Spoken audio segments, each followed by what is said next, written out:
Good morning and happy Monday. It's Monday. It feels like a Monday for sure.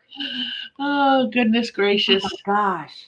Maybe last week because it was a 3-day weekend. I don't know. I know. I don't know. And I think, even though we're mostly back to normal, the COVID thing still has everybody, our schedules are weird. I feel like, I don't know about you. I still am not going out a lot, like not to restaurants or places. And so that means I'm at home a lot, which is just makes you droopy.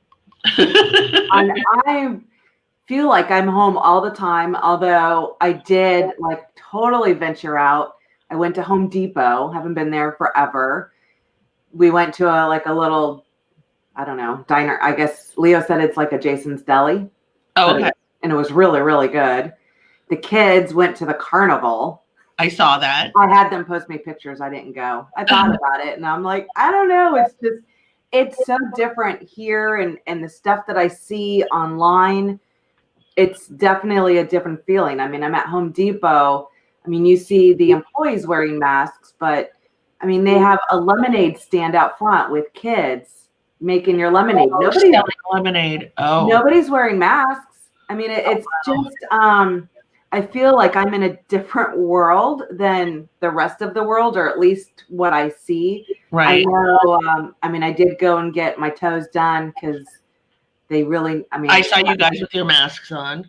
Yes. So they are, that's the only place like it's required. Or like when I went to vet, I always have my mask in my purse, but I don't see a lot of masks up here. And I know that was even different a month ago when I was down in Florida. A lot of people were wearing masks, but I think it's, I don't know. I just feel like I'm in a different world and a little more like a country, not big. And I don't know. We just don't have as many positives as like other people or the state of Florida, maybe. Yeah, oh, for sure. I don't know. And I think the news, they like focus on, yes, we expected the number to grow as we opened back up, but the recoveries are like the same and they focus on that. So it's not how many overall, it's how many active, recovered. Gotcha. So I don't know. Maybe it's just not as scary when you see those numbers are super, 100 people are active, and that's the highest that we've been since it started. Right. The recovered. So it's like the recovered still even. And I guess that's what they focus on. Right. I'm not even hardly ever watching the news. So I stopped, only watch the local news. Yeah. I did stop that. And now it's been a little weird, just social in general is now I'm like, well, crap. Am I going to have to go back to my dog's accounts?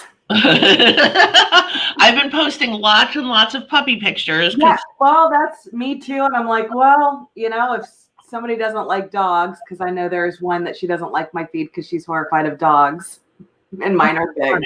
That's funny. But I don't know. To me, we just need more of that because I don't know. Yeah, no, I'm with you. Even with the conversation online this week has been about going back to school and how people feel about that.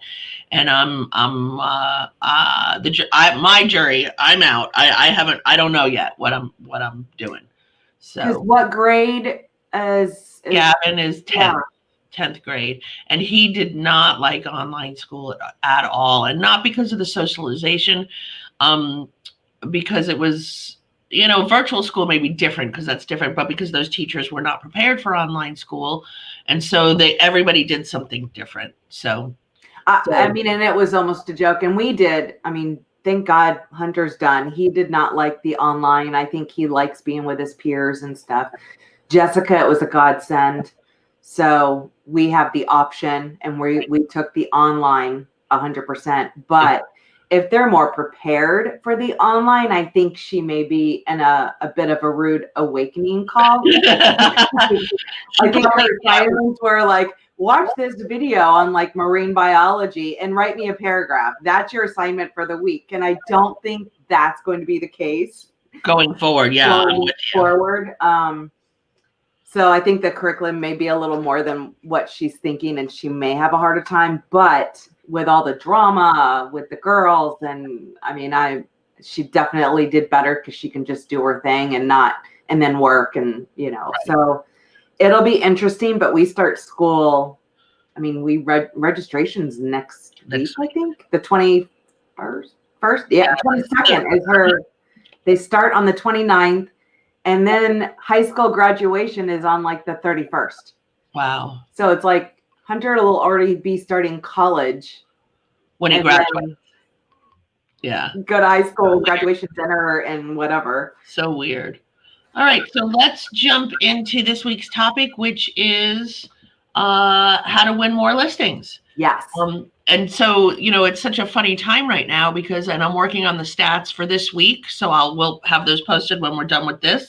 And every week we're seeing more, and showings slowed down last week, and I think that's because it was 4th of July weekend. So they're back up this week. We're seeing more and more pendings, more and more closings, and less new listings. And so a little bit different than your normal, which is, just getting new listings. I think now we're having to convince people or explain to people or show people that now is the time. Like, and people are worried kind of about the economy because of COVID and because of the election. You usually get people who'll say, oh, I'll wait till after the election to see what happens. But now the inventory is so low that really needs to be part of your presentation when you meet with people, telling them why now is the time to list. And we do that thing on Saturday mornings of, tell us your wins for the week. Everybody is posting about being in multiple offer situations. So that's part of what you need to bring when you go on a listing appointment. And so what I wanted to talk about is you do get those people who call and they're like, can you come today at 2? And I just want to encourage everybody, going today at 2 is not what you should be doing, because you really, really want to be prepared with your stats and statistics, because the person who has the statistics, you are the person who if you're going up against other agents, you're the one who sounds like the expert, or who not just sounds like the expert, but is the expert. So you need to know how many properties are going under contract, how low our inventory is, and what that means, what's going on in that person's neighborhood. So if a seller calls you and says, come today at 2, do you have that time to properly prepare? I'm a big believer in you then say, oh, I'm so sorry, I have appointments today, but I have open Tuesday at 4, Wednesday at 11, Thursday at 6:30, or whatever you choose. Give them options, because number one, if you run out and meet them right then, you're now setting the tone for the relationship, and you're showing them that they're in charge and you're at their every beck and call. And I'm not saying to not be available for your clients, but what I am saying is they need to know that you are busy doing other things as well, and then that'll give you the time to prepare for the listing. So if you don't have a pre-listing package, you might want to take this time when hopefully maybe you're a little slower, not hopefully you're a little slower, but take this time during a slower time to work on a pre-listing package, which is something that you send to them prior to meeting them, whether you drop it at their front door, whether you send it digitally. That's just information about you, information about the company, so that when you get there, they know a little bit more about you, if they didn't already, depending on how you got them. Make sure you're getting to your appointments on time. And by on time, I mean 5 minutes early. You say on time for realtors is usually 15 minutes late. So. Right? Right. So, and that sets the tone. That shows them, usually if you come running in 15 minutes late, you're flustered, you don't have everything together. So you really want to strive to be there 5 minutes, 10 minutes early. Just sit in front of the house, get yourself together, and get mentally prepared for the appointment. And I know we used to have that disc from way back when we used to do all the Tom Ferry stuff, and they had that whole affirmation like as you're on your way to the listing appointment, is the affirmation CD. I still have that in Dropbox, actually. Oh, do you? I downloaded I was just writing myself a note. Let me find those affirmations. I do have all that, because it was in the agent disc section. So Right. I do have that. I'll put that in the group. Well, and it's funny because I'll just tell you guys this morning that puppy of mine was a crazy wild maniac, and she was crazed, and I'm trying to get ready and she's biting my legs and like nuts. And so when I finally got in my car to get here, I was like, oh my God, I need to calm down, because I was like crazy. And then I got here, thankfully, early today, because sometimes I am not on, not that I'm not on time for this, but I'm screeching through the door at the last minute. And it gave me a few minutes to just kind of sit here by myself and be quiet. And I think that that's important, so, especially, sometimes when you're getting through your day, or, you're on the phone with somebody, a deal's falling apart. Now you're all amped up, and now you're about to go into a listing appointment. And is that the right attitude or the right frame of mind to be in? I think that's a big deal. And I know whenever I would be, speaking at like a big event, I have from the Tony Robbins UPW, and I have Tom Ferry's, when he has the summit, I have that playlist. Right. And I've had that when did we do our first UPW? It was like 7-8 years ago.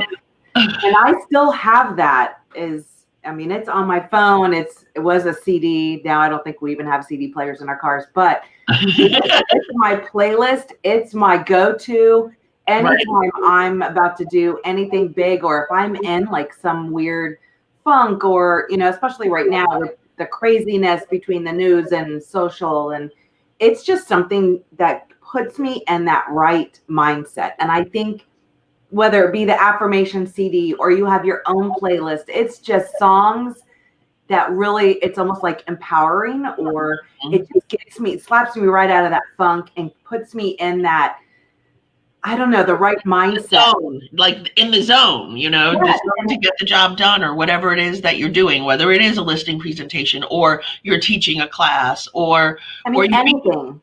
Meeting a buyer for the first time, or going to a cocktail party where you're going to be networking. Not that we even go to cocktail parties anymore. I miss those. I miss those, and I was like, so excited, thinking, oh, summertime, yes, we'll be able to, or I don't even know anymore. Oh my gosh, it's like craziness. And I don't know. I was thinking about that last night, because we had talked about doing a cocktail party in September, and I was thinking last night, I don't know if we're going to do that yet, because I don't think we're at that space yet for big. No, there's a lot. I know like October, so we've got like the BOC, and then normally we have the I don't know, all the other stuff, and it's like everything's going online. I know we're working on doing kind of like a little summit ourselves for like REMAX tools and listings and all that kind of stuff. But I think getting in the right zone, being prepared, being early, listing presentations, I think they're important, more on like a fluff handaway.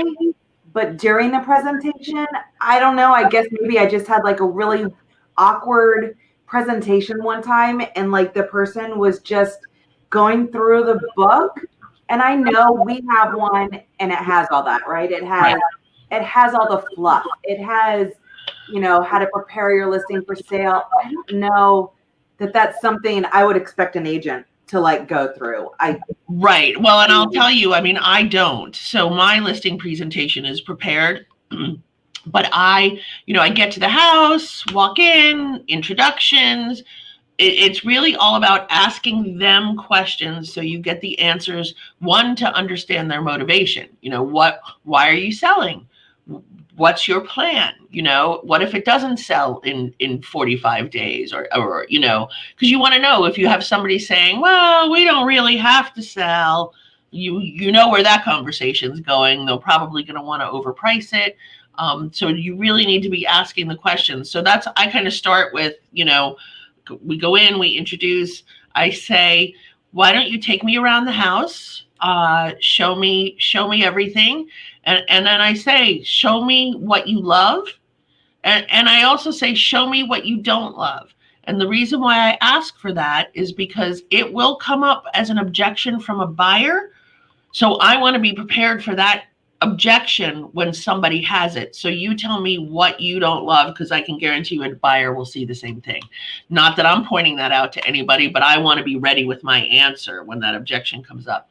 So then well, that's also good. So, when somebody does have one of those in there, you've already had that discussion with the sellers. So it's nothing new, or they already know their house isn't perfect. Right. There's some that they have them rate their house. Like, here's if it's absolutely perfect, where do you rate? Right. That kind of gives you insight on how they feel. I mean, I think all homes to a seller, it's, they have to look at it more on an investment side. So right. I remember, gosh, one of my first, when I was doing that, and they had, I don't know if they just were like collectors, and it was just like every single wall was covered with crap. And it's like, oh my gosh, what do you do? I mean, how do you help stage? I mean, and it's, I think, helping maybe get the sellers in the right mindset of selling their house, making it more, taking out the family portrait, because you need to, these people need to walk in and envision themselves, not that they're walking into somebody else's home. I mean, you have to look at it it's funny, and that's what I always say is, I say the one thing, which is, they say, well, do I need to start packing now? And I say to them, is your goal to sell this house and to move? Well, yes. Well, then why not start packing now? Why not start packing now? Why would we wait till we get the contract and then be in panic mode? Let's start packing now. And then I always tell this other story when I do the family photos, and I say years ago I was showing a house to my investor, and it was a short sale, and we knew that the couple was separated, and we knew that the husband was the one still in the house. He had huge wedding portraits, and I mean huge, still up on the wall. We spent half the time, my investor, like, why he cared, but for him, this was an angle, can I get this for cheaper? Discussing why the husband would still have the photos and what the wife must have done. So that's my example. We don't want to be looking at your photos, figuring out, why you were at Fenway Park on, June 22nd or whatever, whatever the photos of. So depersonalize. And you're moving. The goal is to sell the house and move. So why would you wait to start packing? Might as well do it now. Absolutely. No, I agree. And then so pre-listing, would you put the listing contract in there so that they can review and be able to ask questions? That's interesting. I've gone to classes where they teach you to do that, and I've gone to classes where they teach you not to do that. I've never done it, and I can't say why I haven't. When I do a listing contract, I go over it with them very clearly and because I never want that seller saying I didn't understand, but I don't think I generally give them the opportunity, because I think what I find is you'll find sellers will go in and start redlining stuff if that's their personality of what they want to change. Right. And they're already focused on that before you even get to look at their house and talk about it. They're already for me, the commission and all of that stuff, I don't really even talk about it unless they bring it up. I do at the very end, of course, but I don't, I don't, it's not the forefront of the conversation. The forefront of the conversation is what makes me unique and different, and the right person for them to sell their home. And now, because I know some people may be on the fence of, do I sell? Is it safe? Having strangers in the house. And I mean, I guess probably one of the bigger things is if they have to buy in this market, that's where I think things might get a little tricky too. Well, yes. And so I approach each seller kind of what they're comfortable with. What are you comfortable with? Do you want people in your home? Do you want them in your home without masks, without gloves, without sanitizer? Do you want gloves, masks, and sanitizer? And I let them decide what's comfortable for them. I had a one couple who was not in the least bit concerned, and I had sort of the safe practices. We've pushed out a couple flyers to everybody that was attached to the listing, and I had it attached in showing time so that when someone made an appointment, it just said, ask your clients questions, this, and I didn't have anybody sign anything. Then I have another seller who masks, gloves. She stays there until they get there. She turns on every light, every door is open. She lets them in the house and tells, don't touch anything. And she stays because she wants to make sure they're wearing masks. And in that case, we have masks provided. We have hand sanitizer provided. And then same thing with another one. We had a basket at the front door with the sanitizer, with the masks, with the gloves. I do have to tell you, I was with buyers last week from out of state, and we were at a listing. We were at a showing rather, and that one required masks, gloves, the whole deal. So we had our masks. The agent was there to show us the house. She gave us the gloves, and the thermostat was set at 79.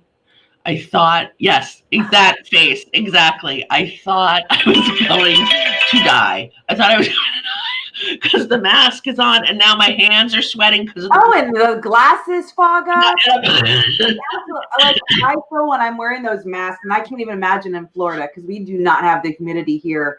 It may be 90, but I can sit outside and it's gorgeous. But I can't even imagine because just in the vet's office, I can't read anything because I'm I don't know, I'm just constantly touching my face. I'm like, do they have a medium? I don't need an adult. I'm not a kid, but the freaking mask, I swear to God, covers my entire face. I'm creeping up into my eyeballs and right.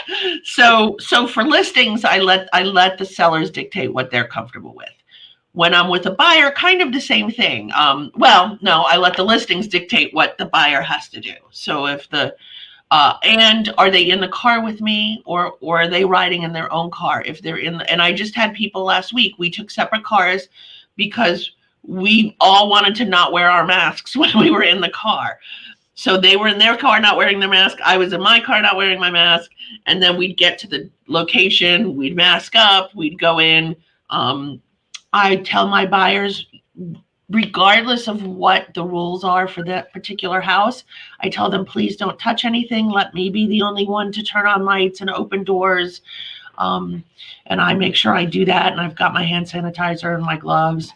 And I think you have to do what you're comfortable with. I mean, if you have a buyer who says, well, I'm not going to wear a mask, and you're not comfortable with that, you may not want to work with that buyer. I mean, it's just, I think everybody has to decide what feels right for them. Because I think we're all in different circumstances. I mean, we're all young, we're healthy. I'm not worried.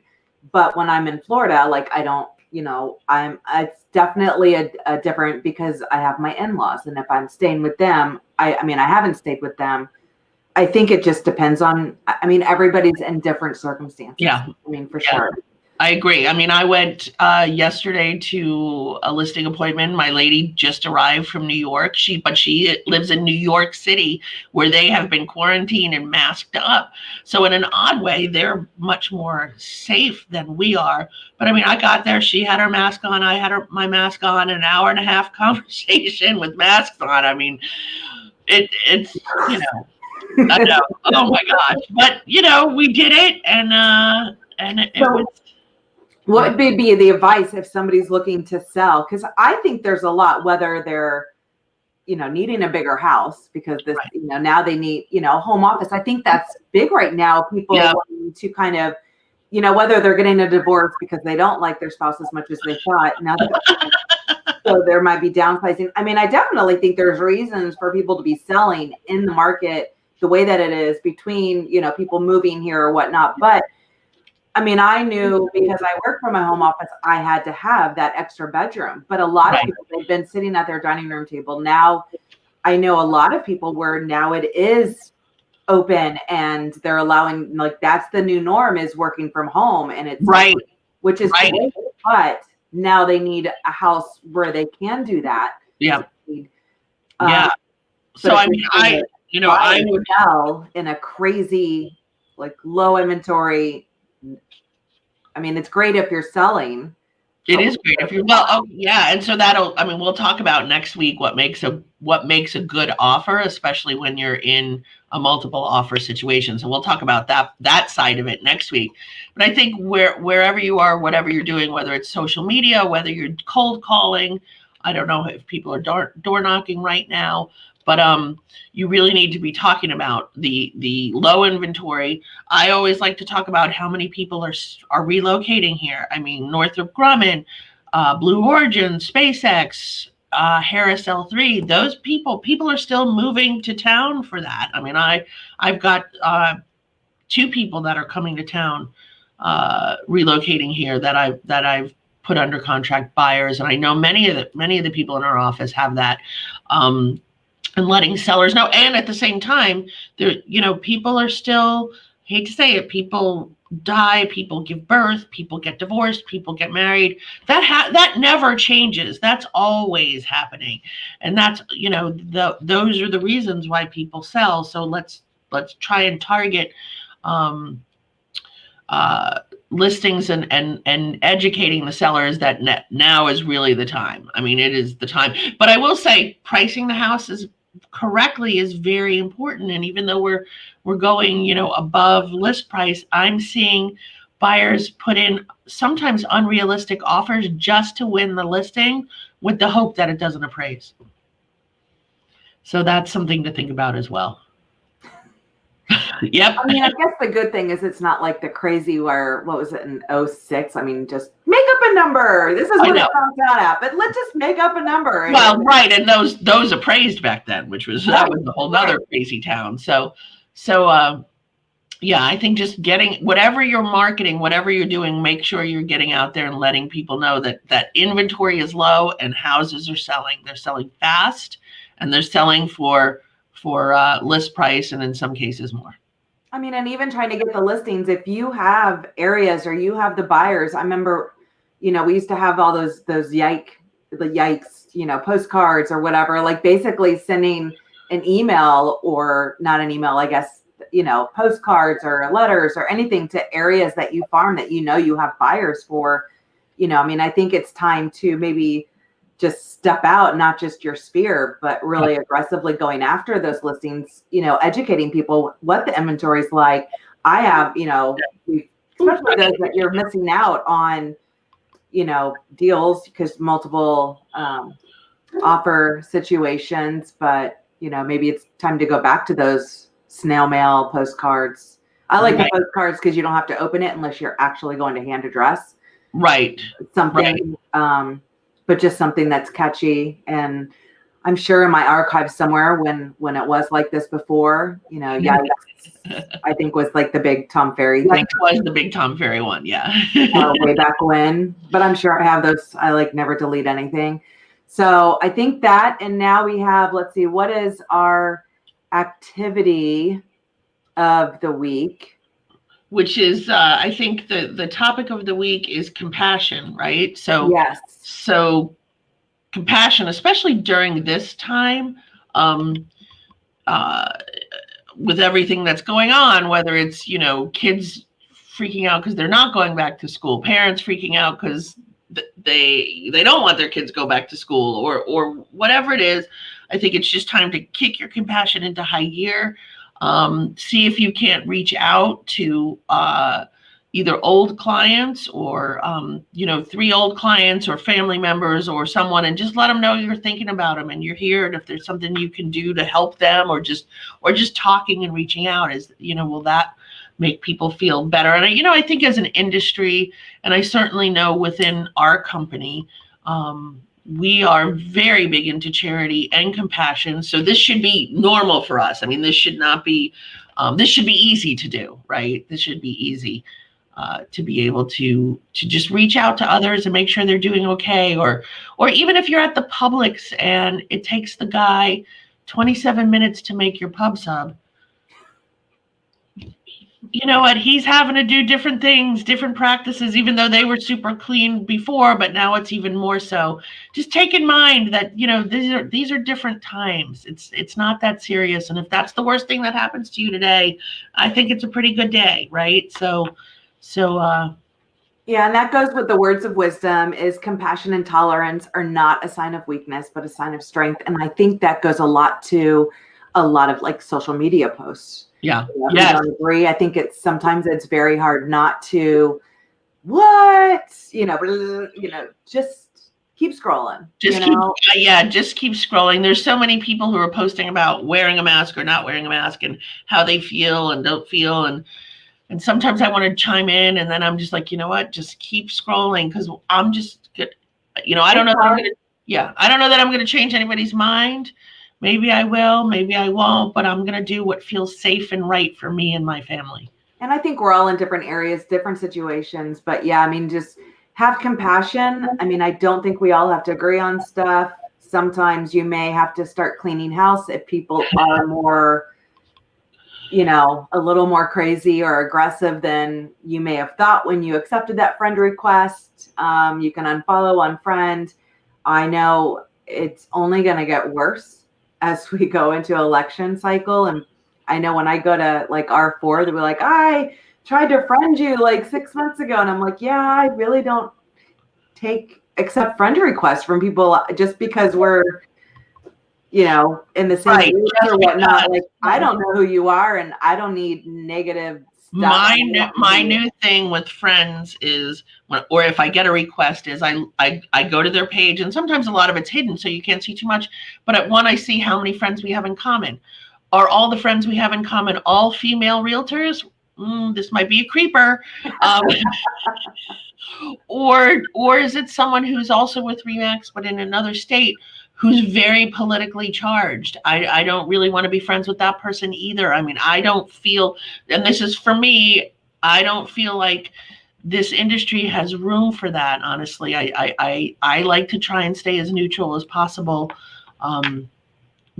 because I don't want to offend or upset anybody. Right. Who may or may not. I try to be the same way because I mean, everyone is so charged. And I'm like, I don't know that any one president has ever made or break me. So it doesn't really affect me in a way that like. I'm with you on that. Yeah.